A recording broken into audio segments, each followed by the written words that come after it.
Donc c'est toujours un plaisir de revenir à Versailles, en particulier pour y parler de la Révolution française et en l'occurrence des origines de la Révolution française. Alors dans le cadre de ce colloque qui aborde des thématiques ô combien actuelles, crise et communication, je souhaiterais revenir ce matin sur un facteur de crise souvent négligé dans l'analyse des causes de la Révolution française. Je veux parler de la division des élites. Les théoriciens des révolutions, comme Goldstone, ont identifié depuis les années 80 les différents facteurs qui conduisent à l'éclatement d'une révolution politique, à savoir, premièrement, un affaiblissement de l'État, deuxièmement, des soulèvements populaires, troisièmement, des conflits entre les élites.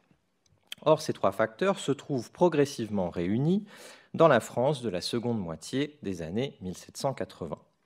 Depuis la découverte du déficit de l'État en 1786 par Calonne, puis la révélation de son ampleur auprès de la première assemblée des notables à la fin de l'hiver 1787, la monarchie française apparaît affaiblie, victime d'une crise des recettes fiscales et de la faillite de plusieurs trésoriers de la couronne. Le mécontentement populaire s'exprime surtout à partir de l'hiver 1788-1789, dans le cadre d'une forte augmentation des prix des grains. À partir de janvier 89, les émeutes populaires ciblant le prix des subsistances et les acteurs du marché des grains se multiplient dans tout le royaume. Ce n'est pas la première fois que de tels troubles éclatent dans le cadre d'une crise frumentaire. Dès le début de son règne, Louis XVI lui-même avait été confronté à un pic de troubles et d'émeutes liés aux subsistances dans le cadre de ce qu'on a appelé la guerre des farines au printemps 1775. À chaque fois, ces soulèvements populaires, à eux seuls, n'ont pas abouti politiquement et le régime a tenu, notamment parce que les élites étaient restées unies et fidèles au régime lui-même. Or, l'unité des élites n'est plus constatée dès la fin de l'année 1788. Revenons un tout petit peu en arrière. Au cœur de l'été, l'homénide Brienne, principal ministre, a confirmé le 8 août la tenue des États généraux pour l'année 1789. Des États généraux, oui, mais lesquels ? Les derniers ont été convoqués en 1614, soit 174 ans plus tôt. Il s'agissait surtout d'une assemblée de privilégiés, puisque parmi les députés du tiers, on trouvait surtout des officiers de justice et de finances. Or, depuis le début du règne de Louis XVI, les premières assemblées provinciales, celles imaginées par Necker et expérimentées dans le Berry et en Haute-Guyenne à partir de 1778, puis celles généralisées par l'homénide Brienne en 1787, ont accordé aux tiers-États une représentation égale à celle des deux autres ordres réunis, ainsi que le vote par tête. Reprendra-t-on cette répartition au sein des futurs États généraux ? La couronne se garde bien, au cours de l'été 1788, de répondre tout de suite à cette question. Par un arrêt du 5 juillet, l'homénide Brienne a lancé un grand débat national sur la question de la forme à donner aux États généraux, appelant tous les savants et érudits du royaume à donner leur avis et à faire des recherches sur le sujet. Cet arrêt a pour principal effet de lever, de facto, la censure sur les imprimés touchant aux questions politiques et financières. Il s'ensuit une explosion de brochures et de pamphlets appelant à doubler la représentation du tiers aux États généraux. À la fin de l'été 1788, cependant, personne ne sait encore quelle sera leur forme. Et c'est précisément sur cette question de la représentation du tiers aux États généraux que les élites politiques et sociales du royaume se divisent. Une seconde assemblée des notables est convoquée et se déroule durant l'automne 1788 afin de répondre à une série de questions sur la forme des États généraux. C'est à son issue, après le 12 décembre 1788, que les princes de la Maison de France se divisent publiquement. Alors, ce n'est pas la première fois que les princes s'écharpent politiquement sur la place publique, sans aller jusqu'à rappeler les guerres civiles du XVIe siècle, ni les rébellions de la première moitié du XVIIe, ou même la Fronde des princes. Le seul XVIIIe siècle offre quelques précédents remarquables, avec notamment la querelle des princes légitimés durant la Régence, ou l'opposition des princes du sang à la réforme Maupoux en 1771. Cette fois-ci, cependant, il ne s'agit pas d'une division politique entre la famille royale d'un côté et les princes du sang de l'autre, comme en 1771, mais d'une fracturation de l'unité dynastique au sein de la famille royale et entre les différentes branches collatérales de la Maison de France. Au sein de la famille royale elle-même, la division touche les frères du roi, donc les fils de France. D'un côté, le comte de Provence se prononce clairement en faveur du doublement de la représentation du tiers, et il se rend très populaire aux yeux des patriotes pour cela. De l'autre, le comte d'Artois s'y oppose, alors qu'il avait pourtant approuvé autrefois le doublement du tiers pour les assemblées provinciales. Par son opposition à la réforme des États généraux, Artois s'aligne sur la position d'une majorité de princes du sang. Au sein des princes du sang, donc, le prince de Condé, son fils le duc de Bourbon et son petit-fils le duc d'Enghien, mais aussi le prince de Conti, s'opposent avec Artois à la menace d'un changement dans la constitution des États généraux. Même si la majorité des bureaux de la Seconde Assemblée des notables ne se sont pas prononcés en faveur du doublement de la représentation du tiers, le mouvement extérieur dans la sphère publique leur paraît si fort qu'il leur semble constituer une menace. Celle-ci les pousse à réagir avant que le Conseil du roi ne prenne définitivement position.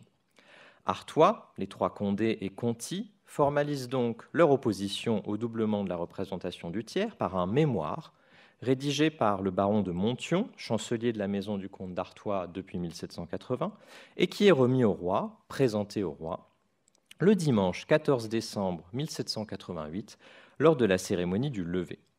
Appelé Mémoire des princes, ce texte ne fut en revanche pas signé par l'ensemble des princes de la Maison de France.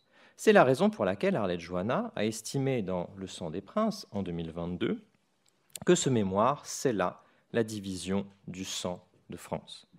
En plus du comte de Provence, le duc d'Orléans et le duc de Penthièvre ont en effet refusé de signer le texte. Penthièvre, soi-disant souffrant et retiré à la campagne, aurait même prétendu se porter trop mal pour même pouvoir le lire. Les princes auraient aussi tenté d'obtenir la signature du duc d'Orléans, qui, depuis son exil à Villers-Cotterêts, puis au Raincy, suite à la fameuse séance royale du 19 novembre 1787, pouvait leur paraître personnellement attaché aux formes traditionnelles de la constitution monarchique. Mais c'était oublier que son palais royal à Paris hébergeait les réunions des patriotes les plus radicaux. Pour nous, ce mémoire des princes porte un coup particulièrement néfaste à l'autorité royale en rompant l'unité dynastique vis-à-vis du public et en réveillant le spectre de la fronde et de la guerre civile. Avant tout, le mémoire des princes vise alors à mettre la pression sur le roi en dressant un portrait apocalyptique des conséquences possibles du doublement de la représentation du tiers. Rappelons qu'au début du mois de décembre 1788, le Conseil du roi ne s'est en effet pas encore prononcé et les princes mettent tout leur poids dans la balance afin de faire échouer la réforme des États généraux, quitte à fragiliser le régime. Dans ce mémoire, les princes avertissent le roi qu'une révolution se prépare dans les principes du gouvernement et qu'elle est amenée par la fermentation des esprits. Je cite le mémoire. Ils s'en prennent aux pamphlets qui ont paru pendant l'Assemblée des notables et aux demandes remises par différents corps municipaux et provinciaux en faveur des droits du tiers-État. Les princes y voient autant de preuves d'un système d'insubordination raisonnée et le mépris des lois de l'État. Les princes avertissent solennellement le roi que le doublement de la représentation du tiers aux États généraux conduirait, je cite, à la destruction de l'équilibre si sagement établi entre les trois ordres et de leur indépendance respective. Fin de citation. Il se positionne ainsi en garant du constitutionnalisme monarchique. Il a été exposé à votre Majesté, je cite le mémoire, combien il est important de conserver la seule forme de convocation des États généraux qui soit constitutionnelle, la forme consacrée par les lois et par les usages, la distinction des ordres, le droit de délibérer séparément, l'égalité des voix, ces bases inaltérables de la monarchie française. Les princes avertissent aussi que, selon eux, le doublement du tiers conduira immanquablement à la revendication du doublement des voix. Les princes, je cite, ne peuvent dissimuler l'effroi que leur inspireraient les succès des prétentions du tiers-État et les funestes conséquences de la révolution proposée dans la constitution des États généraux. Ils y découvrent un triste avenir, craignant de voir chaque roi se sentir autorisé à changer, suivant ses vues ou ses affections, le droit de la nation. Or, c'est oublié ici que les rois ont toujours composé les États généraux à leur guise, justement, et que, comme l'a reconnu le Parlement de Paris lui-même dans un arrêt du 5 décembre, la forme des États généraux relevait constitutionnellement, entre guillemets, de la prérogative royale. Pour les princes, le doublement de la représentation du tiers risquerait de provoquer une scission entre les ordres. Si les droits des deux premiers ordres éprouvaient quelque altération, alors l'un de ces ordres, ou tous les deux peut-être, pourrait méconnaître les États généraux et refuser de confirmer eux-mêmes leur dégradation en comparaissant à l'Assemblée, annonçant ainsi un possible boycott de la noblesse et du clergé aux États généraux. Le mémoire se termine par un rappel au roi du rôle politique joué par la noblesse, dont les princes veulent se faire les porte-paroles. Et ce rappel sonne comme une menace voilée de fronde nobiliaire, voire de déposition à l'égard de Louis XVI. Les princes rappellent en effet le rôle de cette brave, antique et respectable noblesse qui a versé tant de sang pour la patrie et pour le roi, qui plaça Hugues Capet sur le trône, qui arracha le sceptre de la main des Anglois pour le rendre à Charles VII, et qui a mis la couronne sur la tête de l'auteur de la branche régnante. Sous-entendu, ce que la noblesse a fait pourrait le défaire. Souviens-toi de qui t'a fait roi. Les princes estiment que ce n'est pas aux tiers États de réclamer la fin des privilèges, en outre, mais que c'est à ces derniers, à la noblesse, qu'il revient de prendre l'initiative de les abandonner. À l'inverse, pour les princes, toute tentative extérieure de forcer les privilégiés à abandonner leurs privilèges risquerait de conduire, par l'infraction des droits du clergé et de la noblesse, je cite, soit au despotisme, soit à la démocratie. Après avoir été remis au roi par les princes le 14 décembre 1788, ce mémoire fut ensuite rapidement diffusé les jours suivants par la voie de l'impression, visiblement à l'initiative des princes eux-mêmes. Et en cela, les princes désobéissaient au roi, qui déjà avait interdit au prince de Conti de soumettre un précédent mémoire du même ordre devant les notables dès le 5 décembre 88. Le mémoire des princes est alors accueilli diversement dans le public, tantôt par des moqueries, tant les menaces brandies par les princes paraissent ridicules alors aux contemporains, tantôt par l'inquiétude de voir une telle discordance s'exprimer si haut dans la hiérarchie sociale de l'Ancien Régime et si proche dans l'entourage du roi. La crainte d'une scission s'exprime ainsi chez différents observateurs de la vie politique. Le jeudi 18 décembre 1788, soit quelques jours après sa remise au roi, le mémoire des princes circule déjà largement dans Paris et tombe entre les mains du célèbre imprimeur libraire Siméon Prosper Hardy, qui note dans son journal « Il me passe sous les yeux un exemplaire du mémoire présenté au roi par les princes. Ce mémoire, que bien des gens regardaient comme incendiaire, ne paraissait être au fond qu'une déclamation vague pour annoncer à Sa Majesté que l'État était soi-disant en péril. On ne pourrait guère après avoir lu ce mémoire, juger bien précisément du but que s'étaient proposés les princes qui s'étaient déterminés à y apposer leur signature. Cependant, on croyait y apercevoir de quoi y inspirer la crainte qu'ils ne fussent dans la disposition d'user de tous les moyens praticables pour se conserver à eux-mêmes, comme à tous les nobles du royaume, en formant une espèce de ligue avec le clergé, leurs antiques privilèges, leurs exemptions révoltantes, au détriment prolongé ou perpétué des intérêts véritables du tiers-État, dont ils voulaient continuer d'étouffer les cris et les vives réclamations. Car on y trouvait l'annonce d'une espèce de scission à laquelle il fallait s'attendre, disait-il, si les droits des deux premiers ordres éprouvaient quelque altération. L'un de ces ordres, ou tous les deux, peut-être pouvant méconnaître les États généraux et refuser de confirmer eux-mêmes leur dégradation en comparaissant à l'Assemblée. Ce mémoire augmentait encore les craintes de voir éluder, à force d'intrigues et de difficultés, la convocation des États généraux en lui portant de nouveaux coups par des dissensions intestines. Hardy souligne ici la crainte d'une scission entre les ordres, et c'est la principale leçon tirée de la réception du mémoire des princes dans le public. La Gazette de Leyde, une des plus importantes gazettes francophones d'Europe, se fait elle aussi l'écho du mémoire des princes dans son numéro du 26 décembre 1788 et en tire la même leçon. Jean Lusac, principal rédacteur du journal, cite une lettre qui lui est parvenue de Paris et qui est datée du 19 décembre 1788. Cette lettre évoque la division des esprits autour de la question de la représentation du tiers aux États généraux et du vote par tête, puis mentionne le mémoire remis par les princes du sang au roi et dont la Gazette de Leyde reproduit ensuite un très long passage. Le correspondant de Jean Lusac expose toute la difficulté introduite par le positionnement public des princes. Dans la grande querelle qui s'agite présentement, l'on sent assez que l'opinion contraire du plus grand nombre des princes du sang et la résistance plus formelle encore qu'ils annoncent de la part du corps de la noblesse forment une opposition aux vœux du tiers-État assez forte pour embarrasser extrêmement l'administration qui, d'un autre côté, continue d'être accablée de requêtes, de pétitions et de mémoires, tendant tous à demander pour le troisième ordre une représentation égale aux deux autres. Ainsi, l'on ne peut plus se dissimuler que nous ne soyons menacés d'une scission qui rend la présente époque fort critique et des plus intéressantes pour tous les vrais citoyens qui désirent de voir l'union et la paix régner entre tous les ordres, très persuadés que dans les contestations civiles, le salut public se trouve uniquement dans un sage tempérament, tandis que, si de part et d'autre l'on s'opiniâtre à ne rien céder, le despotisme, se tenant à l'écart dans l'intervalle, profite à la fin de l'acharnement des deux partis pour établir son trône sur les débris de l'un et de l'autre. On le voit ici, le mémoire des princes est surtout perçu dans les milieux favorables aux patriotes comme le signe d'une possible discorde nationale entre les trois ordres.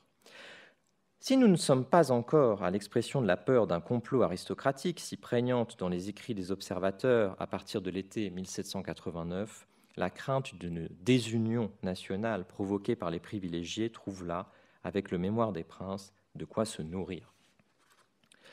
Quelle fut la réception de ce mémoire des princes, par ailleurs, dans d'autres milieux ? Plusieurs conseillers du Parlement de Paris, lors d'une séance des chambres assemblées, accueillirent favorablement la publication de ce texte et y firent référence dans des termes élogieux. Les bruits circulèrent vite dans Paris cependant que le roi fut en revanche indigné par l'attitude des princes.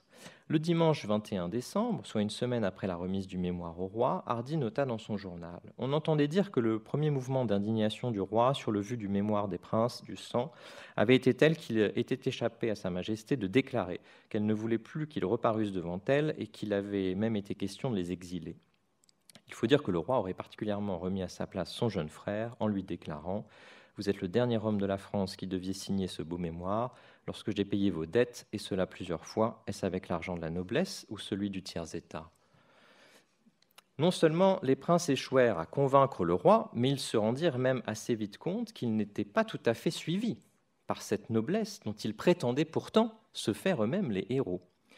Le dimanche 20 décembre 1788, soit quelques jours après la remise du mémoire des princes, les ducs et pairs de France adressèrent en effet à Louis XVI une lettre dans laquelle ils s'empressaient de donner au roi et à la nation des preuves de leur zèle pour la prospérité de l'État et de leur désir de cimenter l'union entre tous les ordres, en suppliant le monarque de recevoir le vœu solennel qu'il porte au pied du trône de supporter tous les impôts et charges publiques dans la juste proportion de leur fortune, sans exemption pécuniaire quelconque.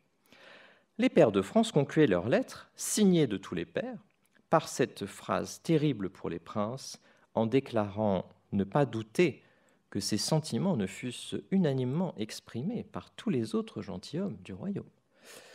L'initiative conciliante des pairs, de nature à rassurer le tiers, fut suivie 2 jours plus tard par celle du Parlement de Paris et en janvier par la noblesse de Bourgogne, Languedoc et Roussillon, qui renoncèrent eux aussi formellement à leurs privilèges pécuniaires.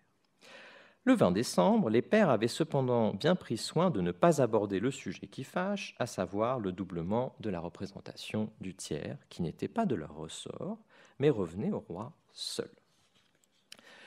Les princes signataires du mémoire des princes apparaissaient ainsi comme des diviseurs et comme des voix dissonantes dans le concert de louanges adressées à Monsieur pour son patriotisme, au roi pour sa bienfaisance et à la litanie d'engagements solennels à contribuer aux charges publiques afin d'aider le roi à rétablir ses finances et à soulager son peuple.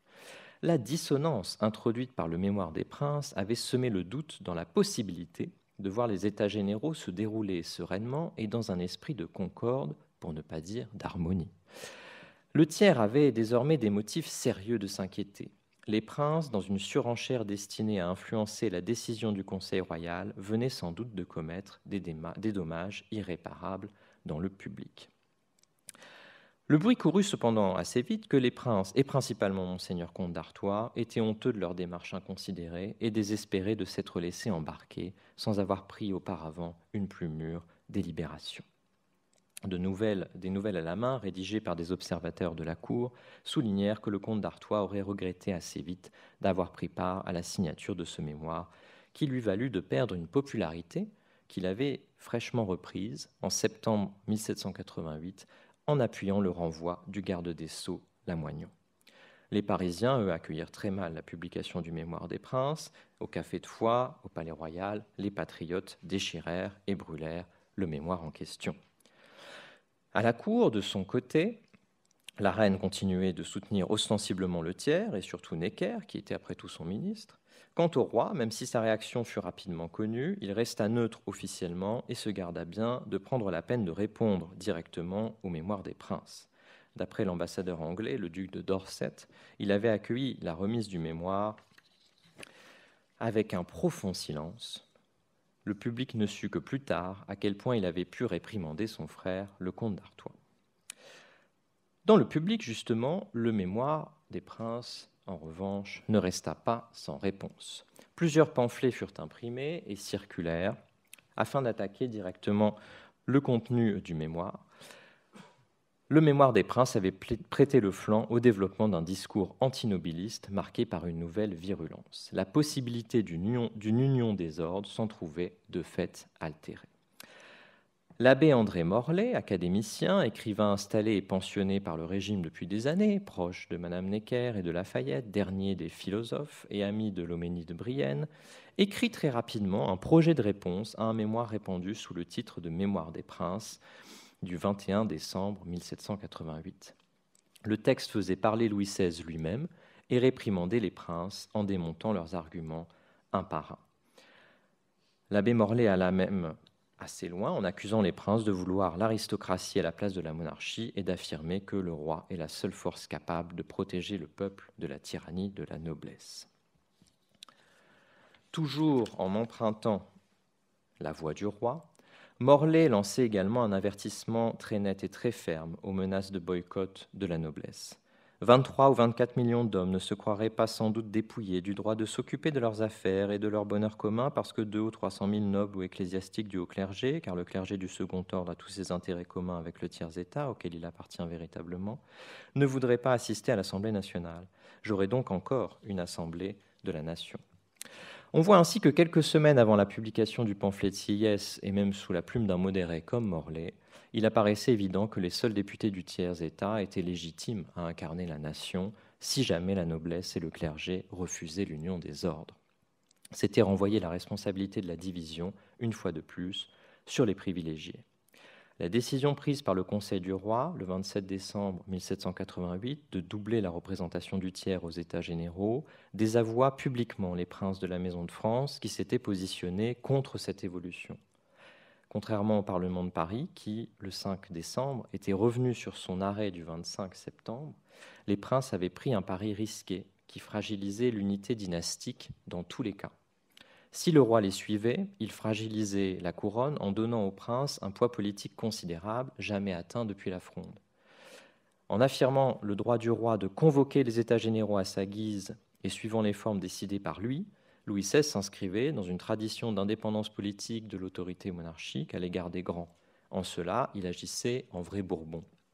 En revanche, une partie de la noblesse et des princes refusèrent de se soumettre et de se rallier au choix du roi et de son conseil. Dès janvier 1789, la noblesse bretonne refusa de siéger aux États généraux et s'en prit violemment lors des émeutes de Rennes à des étudiants patriotes. Le cycle de la violence révolutionnaire était ouvert et il n'y aurait donc pas d'esprit de concorde en 1789. L'exemple de la discorde n'était-il pas venu d'en haut ? En conclusion, le Mémoire des princes constitue un marqueur du réveil du camp des défenseurs de la tradition politique et d'une recomposition du champ patriote. Il peut être considéré comme un point de départ de la réaction aristocratique, entre guillemets, qui préfigure la contre-révolution. Il constitue à la fois un symptôme et un facteur aggravant, sans doute sous-estimé, de la crise politique en cours.